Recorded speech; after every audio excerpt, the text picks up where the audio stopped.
Olá pessoal do 8º B, tudo bom? Professora Nideise aqui para mais uma aula. Como você já deve ter pegado o ritmo, hoje nós vamos fazer a correção daquele exercício da aula passada. Como nós trabalhamos com outro exercício também sobre sujeito, hoje eu quero encerrar nesse vídeo essa discussão. Encerrar no sentido de que a gente ainda está numa revisão para poder ir dando prosseguimento, usando o livro e usando os outros assuntos importantes, certo? Então peguem o caderno de vocês e o livro para que vocês possam acompanhar essa leitura e essa correção. Lembrando que, como hoje eu não vou passar nenhum exercício, para comprovar a frequência da aula de hoje, das aulas de hoje nesse caso, eu vou deixar no final do vídeo também alguma coisa para ser anotada para que vocês possam me mandar pelo privado lá no WhatsApp, certo? E se você que está assistindo a esse vídeo não respondeu ainda o exercício, dê um pause nele, vá responder, me manda no privado e aí vem pra cá, ok? Vamos lá? Começando pela página 20, na primeira questão nós já temos aí uma peça publicitária, né? Em que o título é Seu filho quer uma gotinha da sua atenção. E aí tem o Zé Gotinha, tem todo um panfleto de campanha de vacinação. Tem todas as informações embaixo. E aí na letra A diz que essa palavra gotinhas aí desse título, né, seu filho quer uma gotinha da sua atenção, ela tem dois sentidos. Que sentidos diferentes trazem essa mesma palavra? Primeira delas, esse gotinha vai ser um pouquinho, né, porque uma gota é um pouco de água, bem pouquinho mesmo, então o seu filho quer uma gotinha da sua atenção. Esse gotinha primeiro vai ser de realmente um pouco da sua atenção, vai exercer um papel de advérbio, né, de um pouco de intensidade da atenção. Mas, como a gente está falando também de uma campanha de vacinação, tem o Zé Gotinha aí, tem crianças e tem datas de vacinação, esse gotinha também é a gotinha, né, que é a quantidade que você vai receber, o líquido, que vai servir como a sua vacina, ou como a vacina da criança nesse caso. Então, gotinha aí vão ter esses dois sentidos, né, e é proposital, claro. Para falar sobre a atenção, um pouquinho de atenção para os filhos, mas também para que essa atenção seja para que você vacine, para que o pai vacine a criança. E aí na segunda pergunta, qual é o sujeito dessa oração, desse título, né? Seu filho quer uma gotinha da sua atenção. Sempre para procurar qualquer função sintática, também o sujeito, é preciso encontrar o verbo da oração. Qual é o verbo dessa oração? É o verbo quer. Quem quer uma gotinha da atenção?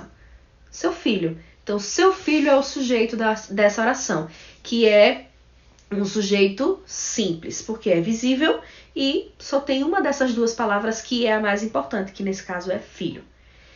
E na letra C dessa primeira questão também, fala sobre que palavras, pergunta que palavras ou expressões indicam que essa peça, né, essa campanha publicitária, ela está se dirigindo, o público-alvo são os pais. Primeiro, filho, né, porque aí se é filho, está referindo a pai ou mãe, e aí seu, o pronome possessivo seu, indicando que quem está lendo, o filho pertence a, então, aos pais, certo? Então, esse seu filho, a expressão toda seu filho, é que remete a quem é o público-alvo dessa campanha publicitária. Ok? Até aqui? Tudo certo? Vamos para a segunda questão. Na segunda questão, nós já falamos especificamente de sujeitos indeterminados, mas mais especificamente ainda do se como índice de indeterminação do sujeito. Nós vimos na correção do exercício passado, que também era de sujeito, que os sujeitos indeterminados podem ser identificados pelo se, quando esse se for índice de determinação do sujeito. E a gente viu também que, quando a oração constrói-se dessa forma, o verbo fica na terceira pessoa do singular, acrescenta-se o se e o verbo em questão tem que ser ou intransitivo, ou seja, ele não pede complemento, ou transitivo indireto, pede um complemento com preposição. Se for um transitivo direto, não vai ser índice de indeterminação do sujeito, certo? Vai ser chamado de partícula passivadora, que é quando nós temos uma oração com o verbo na voz passiva sintética, que é um assunto que vocês também viram, né? Aliás, que é um assunto nesse caso que a gente vai ver esse ano, perdão. Então, mesmo que não entendam agora, não tem problema, é um assunto que a gente vai ver daqui pra frente. E aí a questão pede para marcar quais dessas alternativas, quais dessas orações o se é um índice de determinação do sujeito. Então eu vou ler todas aqui, nós vamos ver todas aqui para poder identificar. Na primeira, morre-se um pouco a cada insucesso na investigação. Verbo morrer aí é a partícula se. O verbo morrer é um verbo intransitivo. Morreu, morreu. É uma ação que já tem toda a sua classificação, toda a sua função e seu significado nele mesmo. Então, é um verbo intransitivo. E aí tem a partícula se. Morre-se. Quem morre? Alguém. Então, não há determinação desse sujeito. Então, nessa primeira questão, o se é indeterminação do sujeito. Então, essa é para marcar, a primeira. Na segunda, encontraram-se impressões digitais na parede. O verbo encontrar está na terceira pessoa do plural. A gente já eliminaria dessa forma. Mas ainda assim, encontrar é um verbo transitivo direto. Encontrar alguma coisa. Então, encontraram impressões digitais. Impressões digitais foram encontradas. Impressões digitais é o sujeito dessa oração. Certo? Então, a segunda não é índice de determinação do sujeito. Só marca um por enquanto. 3. Trata-se de uma argumentação muito convincente. Tratar está no singular, na terceira pessoa do singular, e é um verbo transitivo indireto. Trata de alguma coisa. Então, nesse caso, também é um índice de determinação do sujeito. Marca 1 e a 3. 4. Duvidou-se da palavra dos peritos. Duvidou, terceira pessoa do singular. Se, aí, e duvidou de alguma coisa. É intransitivo indireto. Transitivo indireto. Então, quem duvidou? Alguém duvidou, mas a gente não sabe quem. Então, o sujeito aí também indeterminado. O se é um índice de indeterminação do sujeito. Então, por enquanto, orações 1, 3 e 4. 5. Deixaram-se provas por toda a cena do crime. O verbo já está no plural, a gente já tem esse anúncio, né? Provas foram deixadas. Então, provas aí seria o sujeito. Leu-se o relatório com a defesa do acusado. Agora, leu está no singular, mas quem lê alguma coisa. Lê um verbo transitivo direto.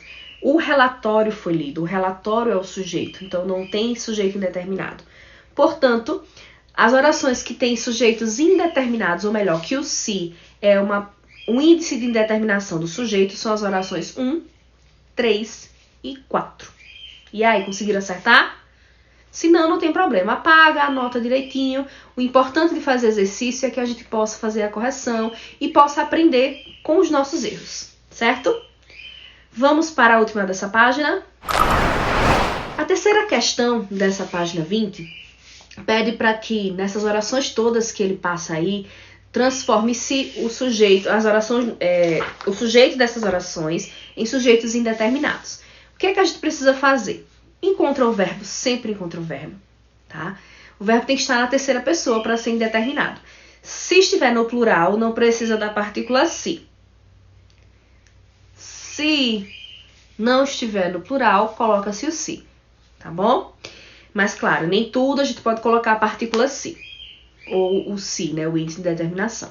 E vai tirar o sujeito que era. Vamos à letra A. O detetive comentou ocorrências antigas. Comentou é o verbo da oração. Quem comentou? O detetive. Então, a gente vai, para transformar em sujeito indeterminado, a gente precisa tirar esse sujeito visível. Então, tira o detetive. E comentou vai para o plural. Comentaram ocorrências antigas.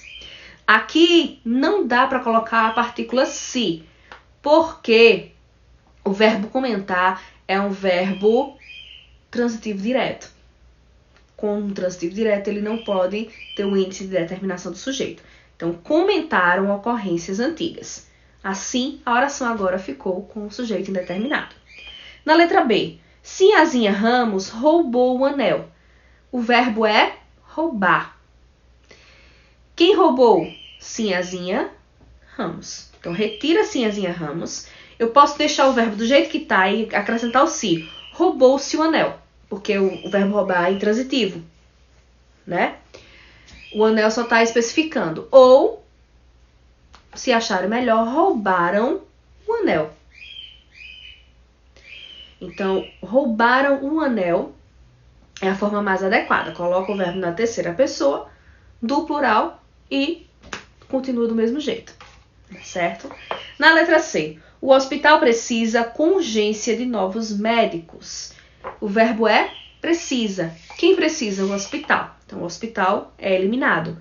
Precisa-se com urgência de novos médicos ou precisam de novos médicos ou precisam com urgência de novos médicos. Então, nesse caso aqui, pode ser tanto com o se, aí o verbo fica no singular, ou sem o se, mas aí o verbo fica no plural, certo? E aí vocês vão fazendo isso em todas elas. Encontra o verbo, retira o sujeito, coloca o verbo na terceira pessoa do plural, e aí você tem uma oração com sujeito indeterminado, ok?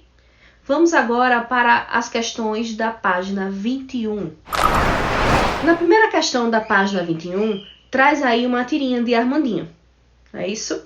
E aí nós temos, no primeiro momento, gambás são animais silvestres protegidos por lei. Vamos deixá-lo em paz, que ele volta ao lugar dele, a mata.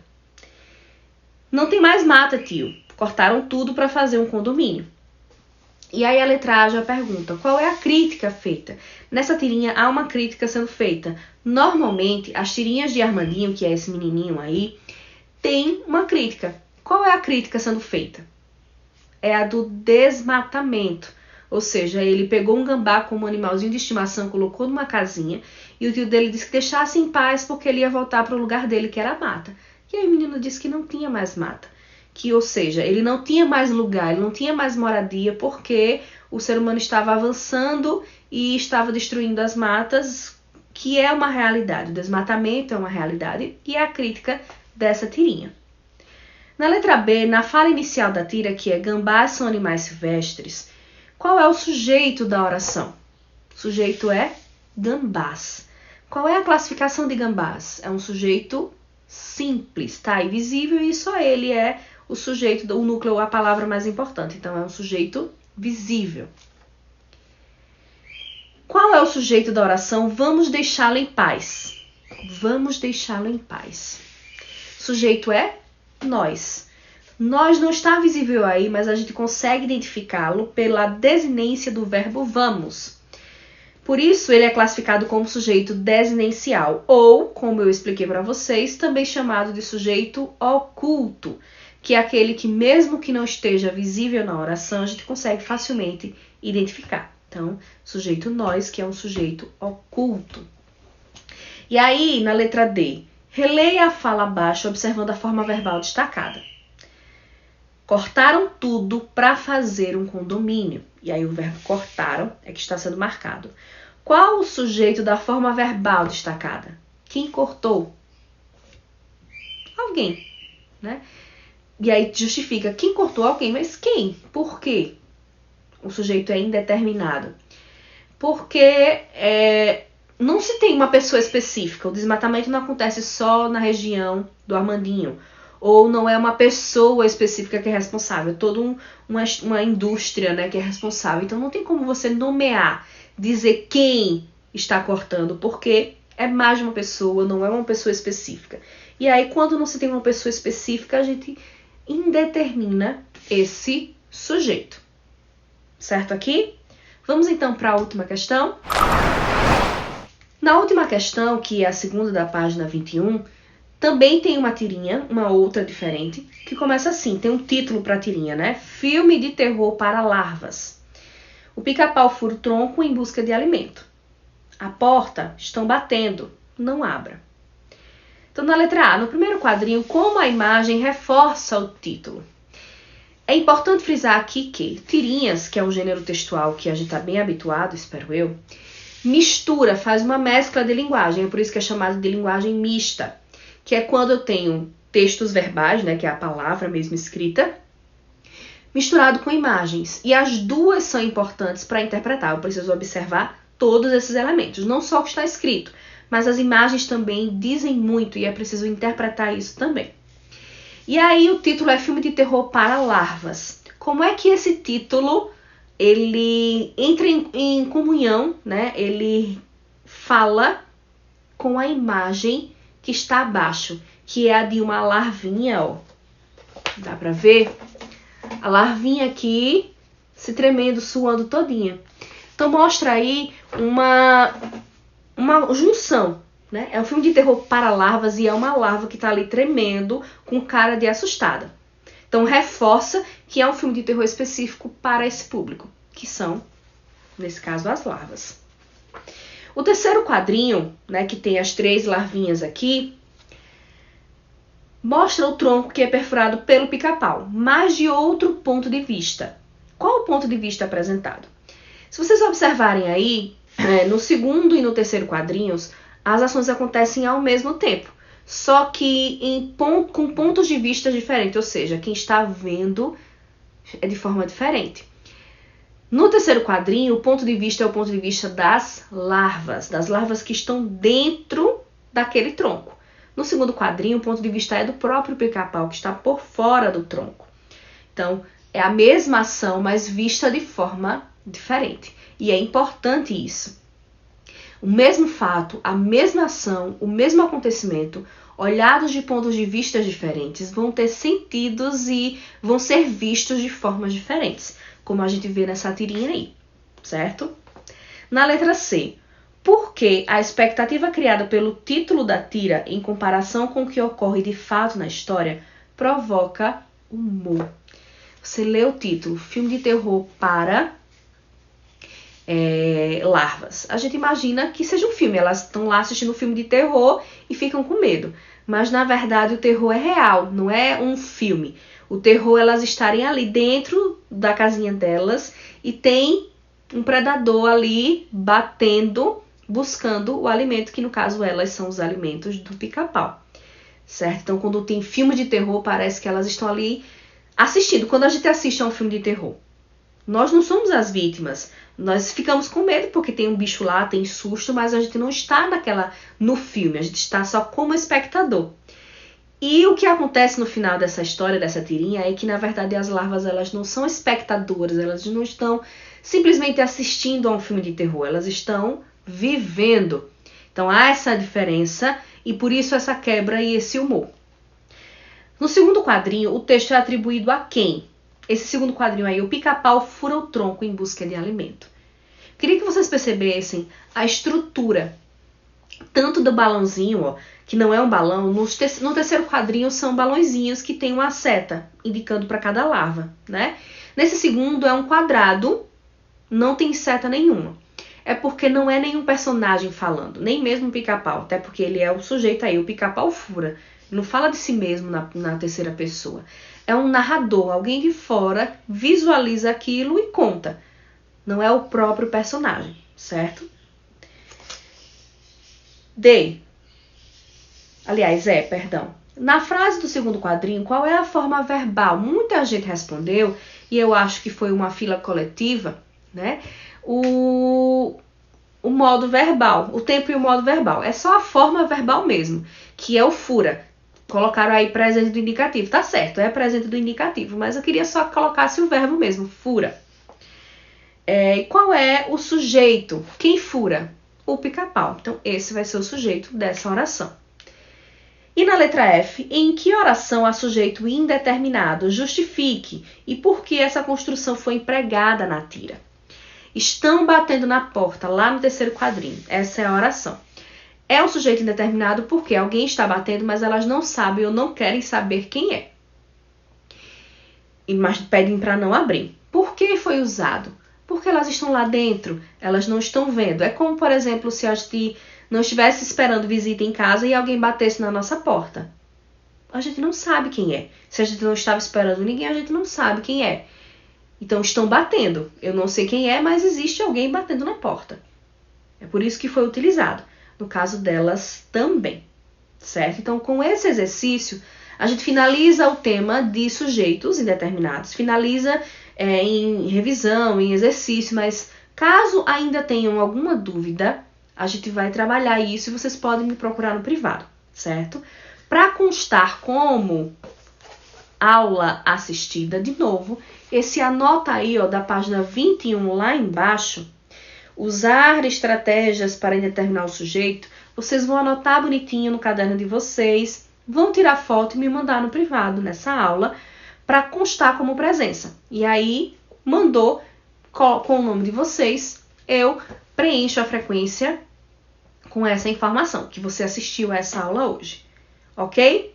Então, obrigada por assistirem até aqui. Bom resto de segunda e até a próxima.